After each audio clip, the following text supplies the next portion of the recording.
together here to show you what it's like. Here they go, look. You see them, you get them like that, and so you can then, so that's a normal length straw, but you can extend it, and so you get, you know, you could round a corner even. Like a periscope straw. So I thought I'd see if we splashed out and got as many boxes as we could find, how long a straw could I make, and how far away could I drink something, okay? So I've got this one kitted out here for you, and as you can see, what I've done with it, I put a camera on the end, and we're going to send it out of the studio, see how far, see if anyone else is around, see if I can sneak a drink from out here. So I'm going to hand it to you. This is the head. Take that head out, take it out, sneak around with it, follow it around, leave it all out there. Hold on a sec, let me get the see, we've got plenty of it. Okay, so go and take that out, Ed. Off you go with that. I'll get my end of it here, and we're going to see who else is in the BBC, if I can get into a dressing room. Take it out. Tell them to take it out to the nearest dressing room they can find and see if anyone's inside. OK, here we go. There's all. OK, keep going. No, we know they're there. That's OK. Keep going. We don't want to drink from the green room. We can go further than that. I'm sure. Keep going. Keep going. OK, here we go. There, good. I've got a drink. I'm going to go in. I'm going in. Cover me. Oi, what's going on, you cheeky sucker? Shove off. Go, get out of it. That was good. I think there was a bit of synalogen in there as well. I feel perky. Here we go. I'm going in. Here we go. Let's see if we can find someone. I want to go further down. Let's see if we can get into one of the studios. Keep pushing it down. Let's see if we can get... Here we go. Here we go. He's already pushed the boat out with some seafaring stuff. Tonight. Here's Arthur talking turkey, I'm gonna give, from the horse's I'm going to give this a big suck. I'm going to give this a big one.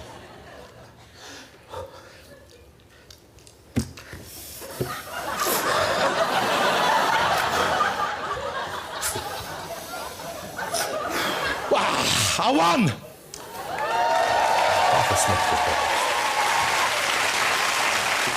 Cool. Wow. Shall we get my first guest out, ladies and gentlemen? He is one of the best broadcasters in the country, one of my favourites as well. I was going to say TFI, then I realised what it was and we're going to get in trouble again. Here he is, thank heavens, it's Chris, ladies and gentlemen, Chris Evans.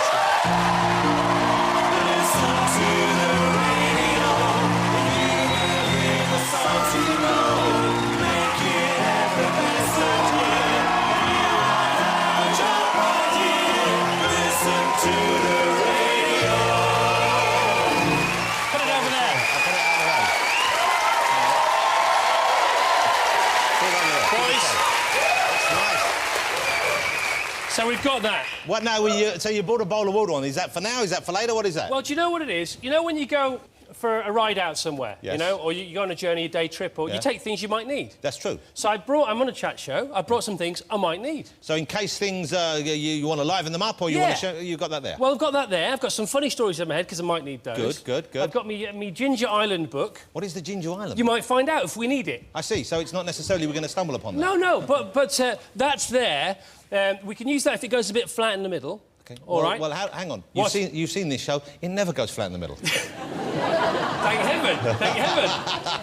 Well, then we won't need it. But it's there in case we fancy livening it up even more. Yeah, but I want the people in the audience, the viewers at home, to think, what's going to happen with that? What is going to happen with that? I think we'll have a bit of magic. Oh. Bit of magic.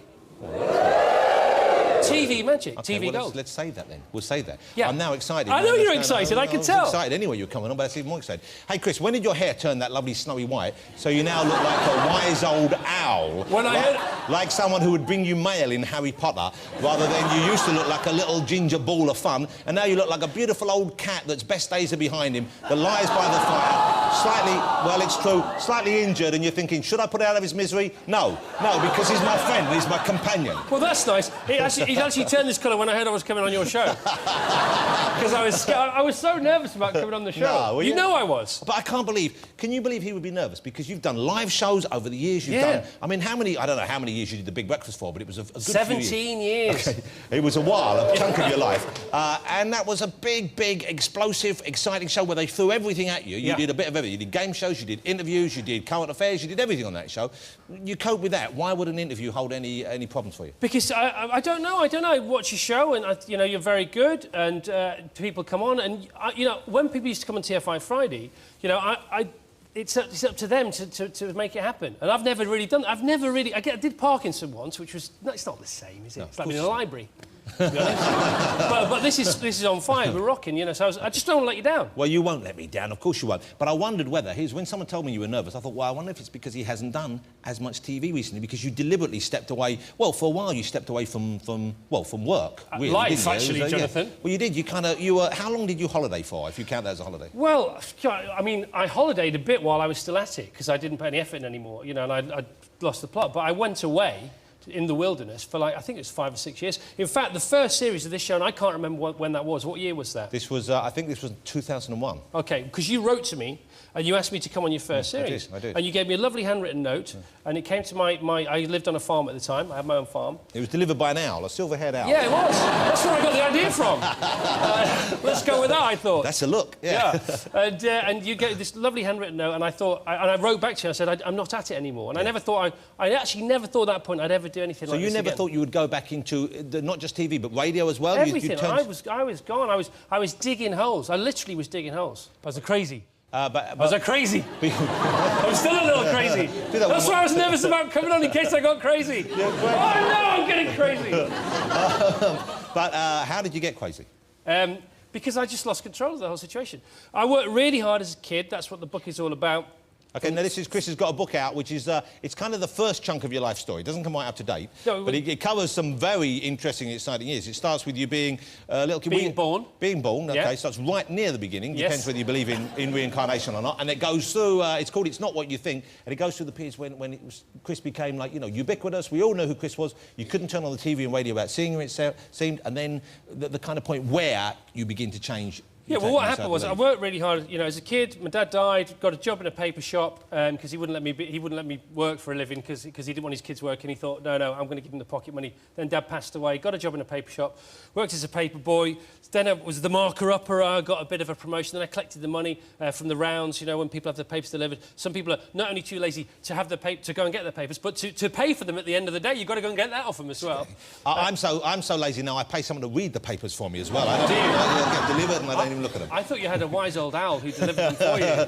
Don't you dare talk about my wife like that. Oh, right. But then obviously worked really hard, got into radio, came down to London, started again at the bottom, worked on your show. Hold it, my show's not the bottom. What are you talking about? Jonathan, the show that I worked on for you was the bottom. You were excited because it was a big thing. I was very excited, and then I got put on the radio myself, and then the Big Breakfast came along, and then I earned a load of money, and then you know, TFI came along, I earned a load more money. And then after all that hard work, yeah, really hard work, I made one silly mistake, maybe 2 silly mistakes, and nearly threw it all away. Now, who would do such a thing, Jonathan? Who